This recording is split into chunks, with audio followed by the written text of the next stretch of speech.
Viewers, you're all welcomed again to today's program, Topical Issues by Joe Phillips. With me in the studio is your regular guest, Dr. King Achukwu. On this occasion, we shall be continuing with our past topic, Straight Talk on Nigeria. Thank you. We will be concluding Straight Talk on Nigeria today. So, sir, you are welcome. Thank you, Philip. We have been dealing on this matter. Yes. And today we shall be concluding it. Oh, thank you very much. Yes. So, concluding Straight Talk on Nigeria. In this exercise, I have to extensively delve on the revelations of Mr. Harold Smith, a British citizen recruited by the British colonial government to work in Nigeria, pre-independent era in the 50s. A man of high caliber, integrity, and moral standing, who could not understand or assent to the fetid, putrefying, shameless, and barefaced scoundrel which his home government has sunk in Nigeria, which is repugnant to his moral sensibilities, and therefore condemned it and spoke strongly against it, which drew the ire of the government and subsequent flip-flop shameless reaction to his conscience and principled position. Although some scholars have debunked this as his narration was ill-intentioned. According to some, that he was not even in Nigeria at the time he was talking about. So, nevertheless, truth is a powerful thing, because our God is a God of truth. And he established the principles of life on truth. Therefore, for anything to make meaning and sensible and be right, it has to be established on truth. No wonder Dr. Martin Luther King Jr. could audaciously assert that truth pressed to the ground will rise again, just as the God of truth was killed and buried and rose the third day, to the flabbergast and shame of his lying killers. If my analysis is right, then what I am looking onto against all odds is what Dr. Martin Luther King Jr. authoritatively asserted, that the long arm of the moral universe bends towards truth and justice, which are the principal attributes of God, the creator of the universe and man. All things and creatures must bow to him to make meaning. Truth shall triumph over falsehood and justice over injustice, because these are cardinal principles on which human existence are anchored. Until the God of truth and justice rules in the human heart and spirit, mankind will keep groping in darkness, mistaking it for civilization, an animal kingdom of dog eat dog and mindless cannibalism. The irony in all this is the fact that people that are mean, petty, cheap, low, and outright criminals, as in this case Britain and its product Nigeria, like to parade themselves in deception with high-sounding honorific titles such as His Her Majesty, His Her Excellency, Honorable, Lord, and so on. Yet one of the majesties, so-called, were beheaded by his subjects for gross and mindless misdemeanor. Just as in Nigeria, the so-called political leaders are people of opprobrious epithet to base and shameless witticism, people of cheap and low characters and mentality, godless Idumean. The Bible teaches us that righteousness exalted a nation. At the time in history when a certain queen who feared God emerged in Britain, their fortunes rose in ascendancy. Today, UK's power and fortune has dwindled greatly, becoming a third-rate power, desperately clinging to America's apron strengths. A devious and cynical people of law. They are responsible and answerable for aiding and abating the mindless killings and deaths of over 3.5 million Easterners, mostly Igbos, in the many pogroms before and after the Nigeria-Biafra War in many northern cities, which will be itemized, all in the name of politics. Intellectual buffoons will argue against the fact that the political system is a system bequeathed to man by Satan the devil, after he deceived and lured man from God to his ways of lies, of which he is the father, and the other base attributes. This could be attested to by the model prayer of Jesus Christ to his apostles when they asked to be taught how to pray. The Our Father prayer is firstly for the hallowing or making holy of his name. Second, we will ask for the coming of his kingdom on earth to those that have confessed him as their Lord and Savior of souls, and for the remission of sins, the just for the unjust. May God open our spiritual eyes of understanding to grasp this basic truth.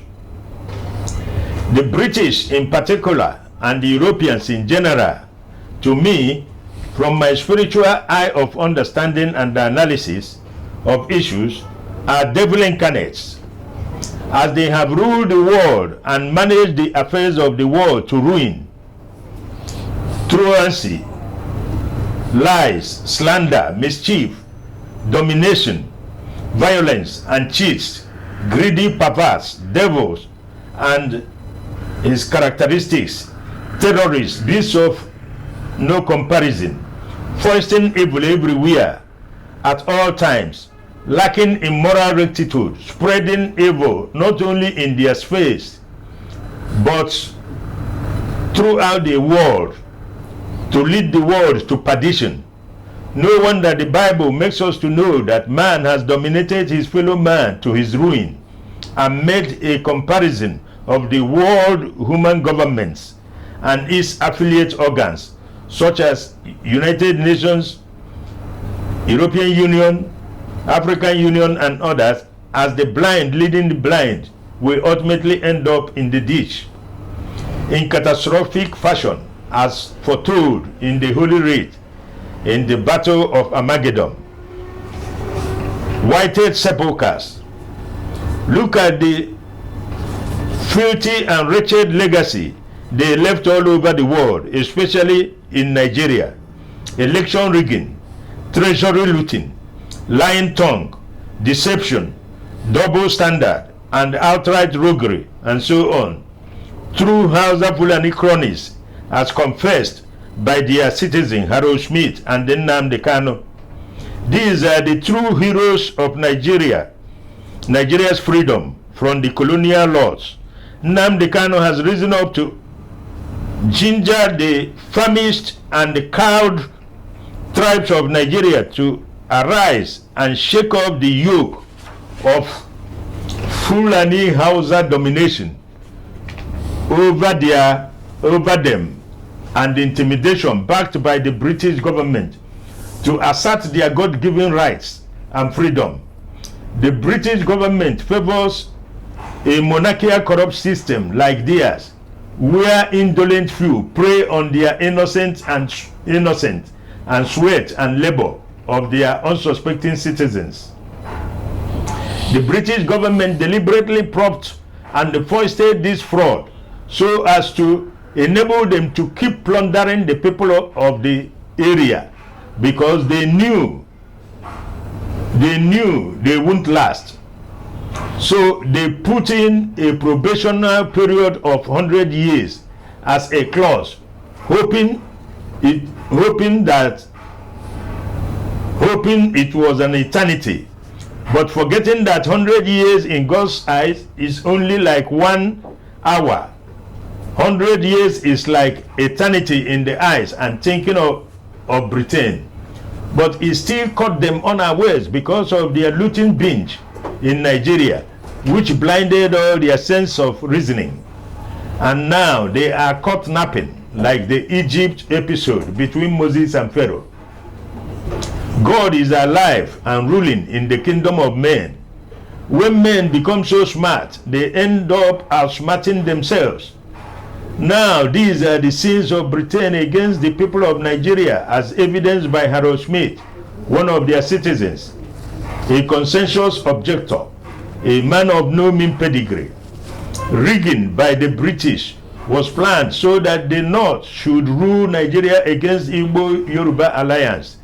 Awolowo and the Nahuru questioned the northern population. The British can be trusted. The fallout of all this is the rot which is Nigeria today, as Britain shamelessly, surreptitiously nudges them on in their ignoble and base track. Now, these are the historical records of the pogrom against the people of eastern Nigeria, mainly of Igbo tribe. Kanu killings, 1945-2000, Jos, 2000. 1953, 150. 1966, 50,000. 1966 to 1970, 2 million. Jos genocide in 1945, 2,000. Kanu genocide in 1954, over 30,000 killed. Kanu in 1980, 1,000. Meduguri in 1982 to 1983, 500, and so on. As a Christian septuagenarian, more inclined to spiritual discernment than intellectual reasoning, with all its limitations, I have come to the conclusion, with the spiritual eye of faith in the God of the universe, whose major attributes are love, truth, and justice, who is omni in power, God of miracles, who rules in the kingdom of men, who did it before with David and Moses in the old times, will again do it in this era, as prophesied by his oracle, Jacob, Israel, on his deathbed to his son Gad. A troop shall overtake you, but you shall overcome at last. When he summoned his 12 children before the end of time, one of his sons, Eri, the progenitor of the Igbo race, was the one who was made to bear this prophecy, as he left footprints and landmarks behind to know and discern who he is. During the dispersion of the children of Israel, he eventually landed with his entourage at a place called after him, known as Aguleri, in present-day Anambra State, in the southern parts of Nigeria, where he settled down and built himself an abode. He was led by the Spirit to name his courtyard Ubigad instead of Ubieri, as is the norm, in remembrance of his father, Gad, as a man of destiny, leaving behind footprints and landmarks for reference and identification. Glory be to God. This is what thinking men, imbued and immersed with spiritual discernment, observed long ago and spoke of. Over 300 years plus, the French seer saw it in the spirit and predicted of a prince that will rise from the trigger of the gun to liberate his people, and who will be the envy of other princes. This was when Africa was described by its shape, according to pre-independent history. The Fulani Hausa were opposed to Nigeria as constituted and opted to bail out, but Britain advised them against it and manipulated the system to their favor in the most heinous and shameless manner that have remained as one of the most opprobrious and embarrassing legacies of Western colonization to this day. Chief Awolowo, one of the nationalists, remarked about 80 years ago that there is no true Nigerian nation, only when describing a geographical location. Yakubu Gowon, in his first broadcast to the world as Nigeria's head of state over 50 years ago, told the whole world there was no basis for unity. French President Pompidou, barely 10 years after the Nigeria-Biafra war, predicted that Biafra will rise again. As per the testimony of Harold Schmidt, the whole Europe was flabbergasted and ashamed of the conduct of Britain when they started the culture of rigging and roguery in Nigeria in the first election. And ever since, Nigeria is the classic example of man dominating his fellow to his ruin. I will conclude this on these basic truths of life. No lie lives forever. Truth pressed to the ground shall rise again, because we are living in a moral universe whose God, the Creator, is love, true and just.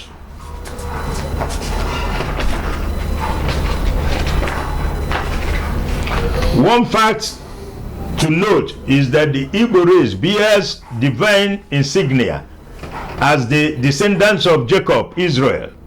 The Igbo youths are enterprising and expressive people that want to express their God-given endowments, and until this is done, they can never rest on their oars. Other tribes have their right to choose Nigeria as descendants of Israel. Our God has imbued us with the capacity to absorb and endure blows as we strive for victory. We do not live for handouts or free meals, neither do we expect to reap without labor or where we did not bestow labor. God uses foolish things to confound the wisdom of this world, and weak things to confound the mighty. He used David, a sheep rearer, to confound Goliath, the mighty armed general. Again, the mighty God of heaven used Moses to free his people from the hands of his adopted people, Egypt. In this time, he is using Nnamdi Kanu, a British adopted person of Igbo extraction, to free the Igbos from the British Fulani bondage, just as the American civilian population rose against their government in Vietnam.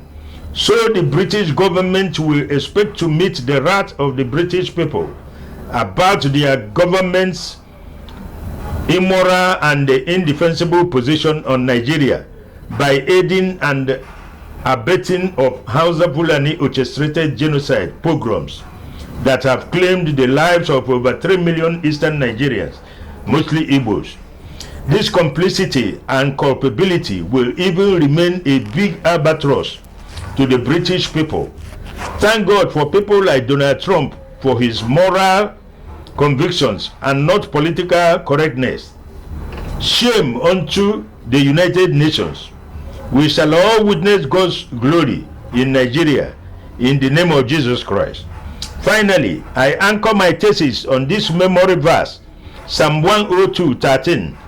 Thou shalt arise and have mercy upon Zion, for the time to favor her, yea, the set time is come.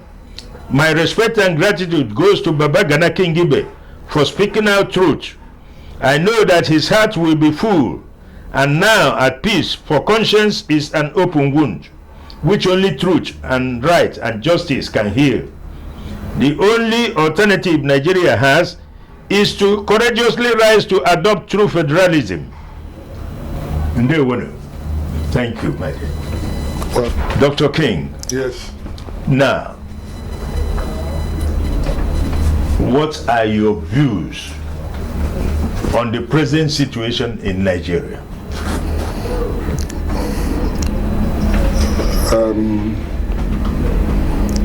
My views have remained constant.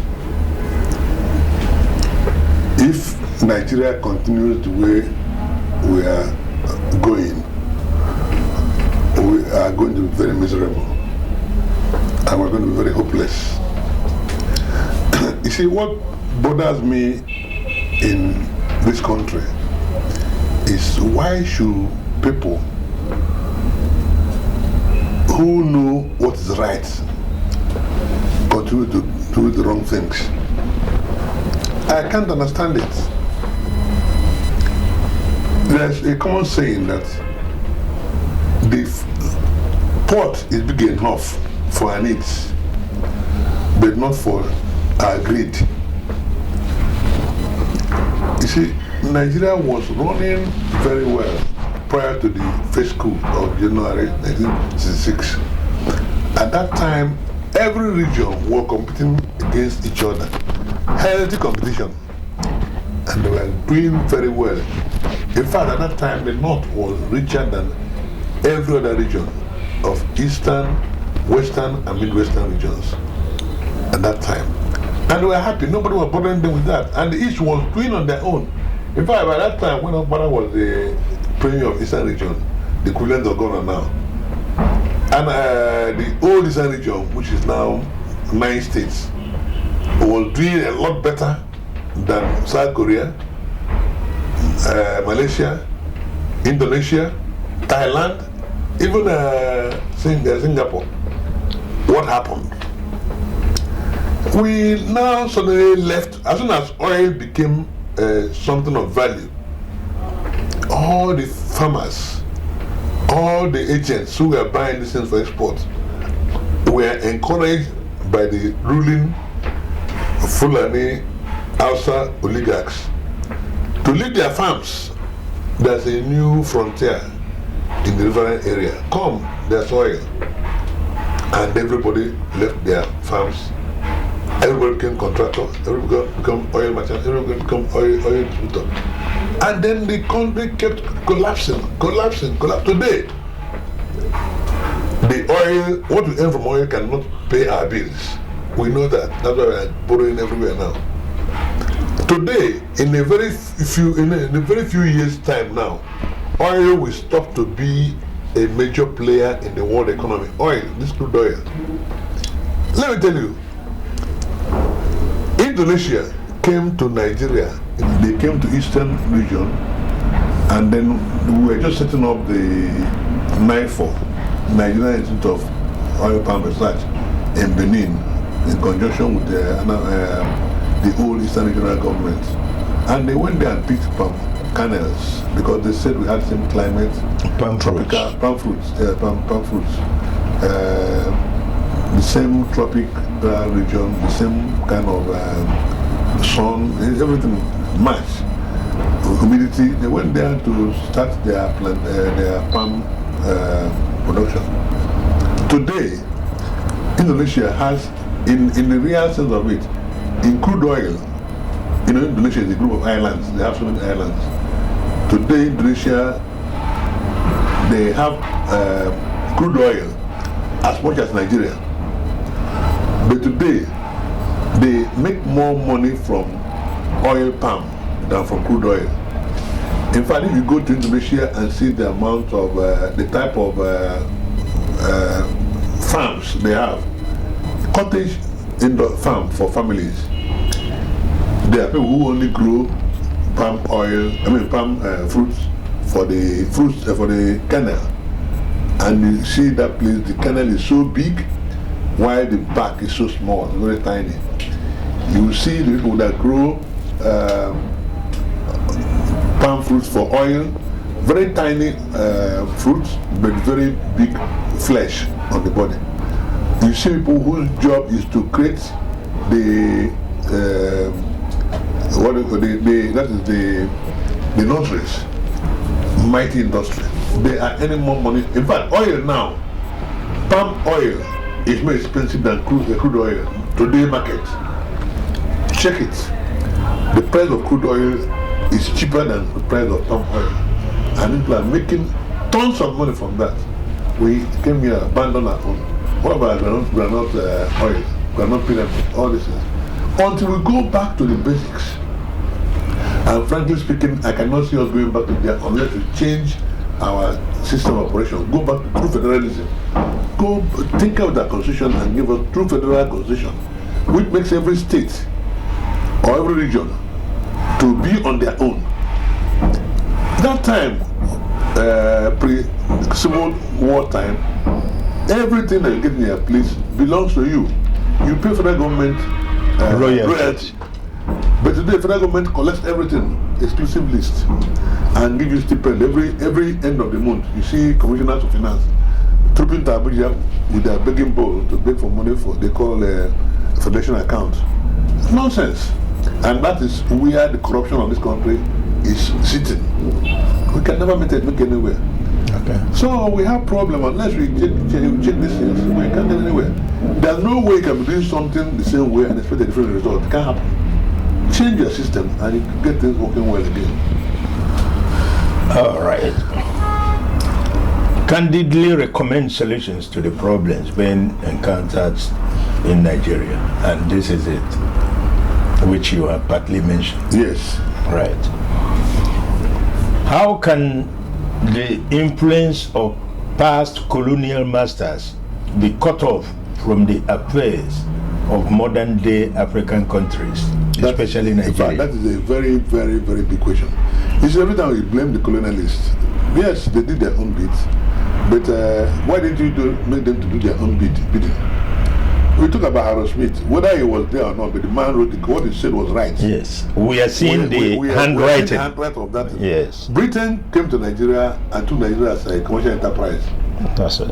I've forgotten I have a record of that. When Nigeria was sold, it had a record of it, how much it was sold. It was sold, I don't know where I missed that record. It was sold to company. UAC. Not UAC is the new name. Royal Niger Company. They bought Nigeria from Missouri. They now came with all this their grammar. Mandela put it correctly. They came with their one Bible in their hand and sword in their hand. And they said, let us pray. By the time you close your eyes to pray, they grab all your land and give you the Bible, telling you, forgive you. And look, you see, that's why things are getting out of hand. We are not following what you should do. We are not following what you should do.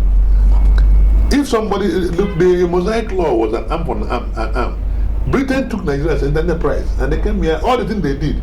Look at the way around they did before. They started from Port Harcourt and ended in Zungeru, right? And they continued. And they started from Lagos. It came up through Zungeru again.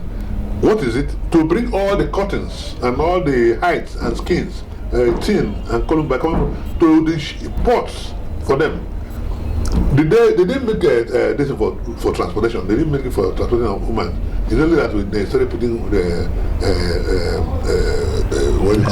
coaches for. But the main thing they did was to carry things out of Nigeria. And we came. Since the Igbo people left, since the white people left us, how many rail lines have we constructed?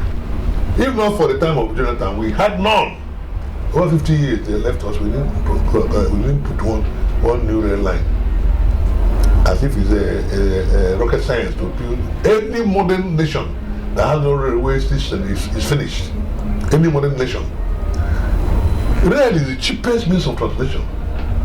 That's why you see people dying, motor accidents, because of no and frequent road repairs. And the road, look, and even when you build roads, go to Europe, go to many places, you cannot see these containers we see coming to Nigeria from Britain. It's by because they know that the road cannot carry them.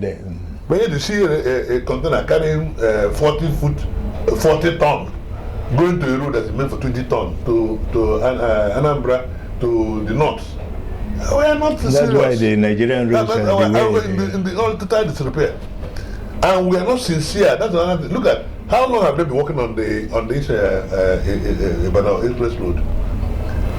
We now talk about even Niger Bridge. For how long? Something that shouldn't be discussed. China has built roads like that kind of bridge more than 50 since we started talking about Niger Bridge. And this is something that you use to exploit us, even still, Why can't they have ports, very good ports in Port Harcourt, and have a linkage to Onitsha? And the Warri and the Calabar. You see, we have Calabar port. We just, I remember one thing I'm happy about was I used to be an activist, not in terms of carrying and making noise. I wrote to Jonathan, the time was going. I said, look, if you finish your presidency, you don't make Warri and Port Harcourt ports viable. You have failed. I was chairman of a trade group. I sent my letter. Why can't, this is what Zik, they built, Okara and Zik. Regional government built Port, you know, was built by Okara, not federal government. And it's improved that the best place to have deep sea port in Nigeria is in Eboma. The best place to have it. You have to come here congesting Lagos. That, go to Apapa now, you'll be like, you look, an eyesore. We are, look, this country we're not planning now. anything. We're not planning. Okay, before we war, I remember as a young boy, every time they say they have rolled out the next development plan. Do you hear about the development plan again? Okay, suddenly they say they're building rail line to Maldi in Niger Republic. What is benefit to the economy? Places that we could build rail line. Look, Nigeria, Calabar to Calabar to Cameroon is a very viable place for things like you know this semi border to this. That's how viable Calabar port is. But if you go there, it's an eyesore.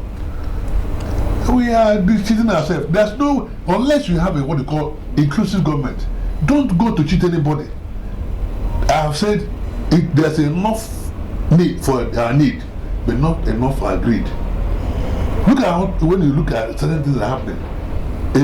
One man, because he happened to be in a position, and they say retired. I think the man died, Brigadier General in the Army DSS.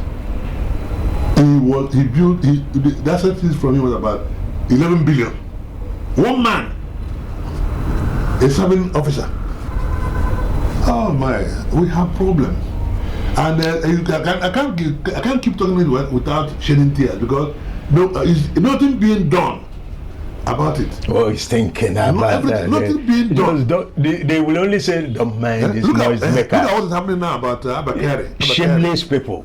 You know, a police officer will go and go and collect all the money, even if they did fraud, collect all the money they made, pocket himself. Oh my God, we are not. I'm telling you, we are not serious, my brother. It's unfortunate, especially you young men don't even know what's going on, and you don't even bother to know. I have no problem. Look at the way they have reduced young men that should be nursing ambition to become Yahoo boy. Become Yahoo boy. Because I mean, and let me tell you frankly, I don't quarrel with this Yahoo boy because they have no escape route. Yeah, of course, they are going to school. We train people in universities without paying them for our needs. There's a company called this company that does car hire in America, Avis. Avis every year, I'm telling you, Avis every year recruits about 15,000 graduates every year. One company, because they take people for their needs. Avis, DHL over there. Oh. This country is stinking, and I'm telling you honestly, until look at the kind of money our politicians are spending on themselves. Okay. It was showing recently that about how many billion we pay about 24 billion for how many about 200 something lecturers, about 200 something thousand lecturers. We spend about 25 billion on them, the countrywide. Only for 90. And about 400 some substantial number of legislators are taking about 250 billion. And we want the country to grow? Oh, we are kidding. All right. What steps should the various ethnic groups in Nigeria take towards taking back their destinies? You see what Igboho and the Nandekano were doing is out of frustration. If we had a level playing field for our people, our young people would not be talking about this thing, but we will not be talking about the country. Because go on, if you go to Britain now, for instance, you want to work there, nothing stops you. You can't go to say you want to go be out of Britain because they have a system working. Go to America, they have a system working, you stay there. But here in your own country, system is not working. And you want me to stay like that? We are just talking recently, privately, what we said about the clamor to join the armed forces, security services, because that's where they make lazy money. Somebody will carry gun, come on the road and stop there, collecting money from people. Yeah, you say you want to stop driving. If you go to the barracks, army or police, go to their or even customs or anywhere. Go and see the kind of cars people, grade level, how many officers are parked there. Somebody will know that his salary in a year is up to 2 million. Yet they're riding a car of 5 million, 10 million. And you say you're looking for a way to corporate. You cannot. We have serious problems. Deceiving everybody, corruption. So now, what's going on in Nigeria? What's going on in Nigeria is everybody to his own self. No, because when Buhari came, everybody, corruption, is fighting. No, when Buhari came, we are hoping that man... Why should you hope? What has made you hope? No, let me tell you. I know Buhari when I was in the north, when I was in Maiduguri. I knew him. In 75, before he left to become the minister of this, I knew him when he was minister governor of the whole entire northeast, which is now 6 states. I knew him then. He was a no-nonsense man. But I think the man that we have as Buhari now, something changed him along the line. He doesn't.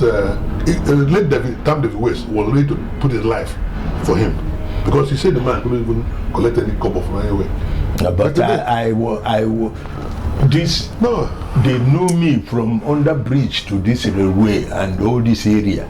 Every newspaper vendor from railway to Alausa know me that time. I was on a radio station program opposite Alausa. I told Nigerians, you people will cry. You're a good prophet. I'm not the good gift of prophet. I tell you, if you don't cry, call me bastard. You have the gift of prophet. You know, we walked on the business of what we knew him.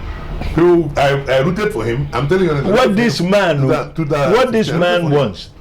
After all, these Hausa people that sleep in front of people's houses and they are equally Nigerians. Yes. So, Bukuru, okay, go to your school and everything. You come now. Are you not doing the same Okada and Keke rider with them? Graduates. With all your degree. Graduates. I've met graduates who are Keke riders. I've met them. He has frustrated you and disgraced you and made nonsense of you. I've met Okada rider who's a graduate. I couldn't believe it. From Anambra State. And the man, the boy who was going with his bull in the north, and now he will come here. His people will buy Okada on high purchase, give him, and they are greater in number. Try to have any altercation there on the road, you are finished. They mob you. Yes. Look, anyway, the point that I want to make is that this country can be redeemed if there's sincerity of saying, let us do things for everybody to get it right. But if it's not going to go like that, to your tents, O Israel, let us go our separate ways. There's no point pretending that we are the same. I'm only sorry for Yoruba and the Igbo. Leave the other minority groups, the 2 major groups that boast every time they are learned, they have graduates, they have history. This one we claim this one we claim this. But Almajiri will reduce you to their nyash. We have problems. May God help us. Well, we keep talking God help us. God has already helped us. But are we helping ourselves? That's the next question. So, what is considered as the best solution to Nigeria's social-political crisis? Restructuring or disintegration? I go for disintegration. Well, you see, the reason why you are going for that is because there's no sincerity. Exactly. So everything has a reason. Let me come. Why do we come to this story pass? If you remember, Azikiwe was against. That's Azikiwe. No, it was against disintegration. That's him. But now, with the benefit of hindsight, I think he will regret it. Yes, if he's alive now, he will regret it. The same thing will go on. Let me tell you, for instance, is go on happy now? He's not a happy man, and this is. And now we're going to give him to stay long to see what he. But you see, this is one of the things. This is Gowon, who told the world in his first broadcast to the world that there's no basis. That there's no basis for unity in Nigeria. Yes. The same man, after some months, took gun to go and bring the Igbos back into Nigeria. Look at changed his mantra that. What is his position now? What's his How is he position? feeling now? Mm-hmm. Is he happy? Oh. God kept me alive to see what mercy. Exactly what Messi That's why did. They he's used not him there to now. do to Nigeria. Well, you feel it. Let's not. You see, we are not God. As I said, I don't have the gifts of prophecy. Yes, but I know that God doesn't sleep. It does not mean that God doesn't know what's going on. It does not mean that God will. After all, is God who was there, and his own people, he called his chosen people. The first oracles of God before the church was the Jews. And the same Jews have suffered more than any other people in the world. Yes. Check history. But he has told them, he brought them back from Egypt. Not Egypt, from the other man. The man that later turned to animal. Okay, Nebuchadnezzar. Father, later he brought them back from Egypt. Later he brought them. Egypt happened before Nebuchadnezzar. Egypt happened before Nebuchadnezzar. Then now he brought them now from the whole world where he dispersed them. After they have suffered the Gassen by Hitler. The Holocaust. And against all odds, against every expectation, they themselves weren't expecting it, the Jews. But because God have said it, he came there. They brought them back there. Yeah. And today, no combined force. He said, I will be their protector. You're right. And 24 hours after they declared their independence, the combined Arab war came after them. Came after them, and they couldn't do anything. Yes. Rather, with stick and the catapult and then gun and the whole whatnot, and they had over 2,000 tanks and over 1,000 some. No, let me tell you. You know this. The big story about that incident was that after that, when they came to attack Israel, all their tanks failed. I see. And eventually the Israelis were able to capture those tanks. I see. And when the Israelis turned the tank against them, the tanks started firing. I see. So there's nothing God can do. I have seen it. Israel said this. I don't know what this my younger brother is talking from London, talking his jazz, but he will come on this program. We will feature him. See, I read it in the Bible. Israel said it when he came to God, a troop shall overtake you, but you shall overcome at last.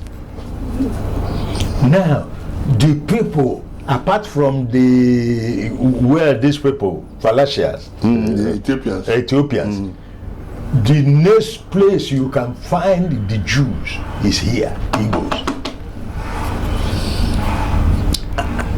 Who is that? And the man who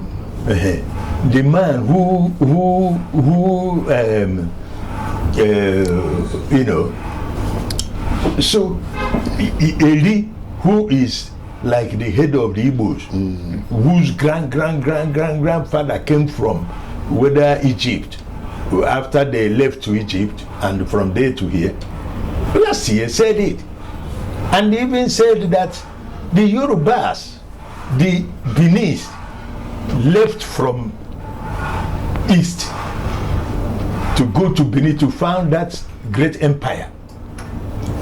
And some of them that left to Benin, some of them now left to Ife. As I was talking under the bridge, the vendor called me and gave me one Sunday. The man granted the interview. Say, come, Baba, come. I said, what is it? When I went, he gave me the paper. I read it. I said, so Yorubas and Igbos are brothers, and I don't know. So some people there in the under the bridge books newspaper stand told me that Oni of Ife said it early last year. That's the current Oni of Ife. The present Oni of Ife said it last year. He said in his palace that there is Igbo shrine in his palace. And that in Ife there is an area is Igbo they speak there.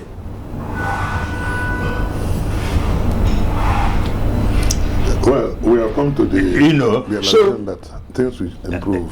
Well, things will not be improved, my brother. God does not leave a vacuum. Yes, well, it will improve under God's conditions, and that is what I am pointing out here. Look, you see Britain, they will run. They will leave Nigeria. They're already finishing now. They're already finishing. The Britain is finished. When you see now, most about how many mayors in England are Arab. That's either Pakistanis or Indians. Not only that, the other people want to succeed from England, Scotland. Don't succeed. They are mostly hanging on the apron strings of America. They are gone as the power that once ruled the world. They no more power again. They no more power again. Not so they are all their sins they have been caught. Exploitation they have been doing. They don't know that in God's arithmetic, they can turn these blacks, these African people, to start ruling them tomorrow. Yes. And if they do that, how will they like it, my dear? Thank you, ladies and gentlemen, for meeting another channel, yes, another topic. Yes.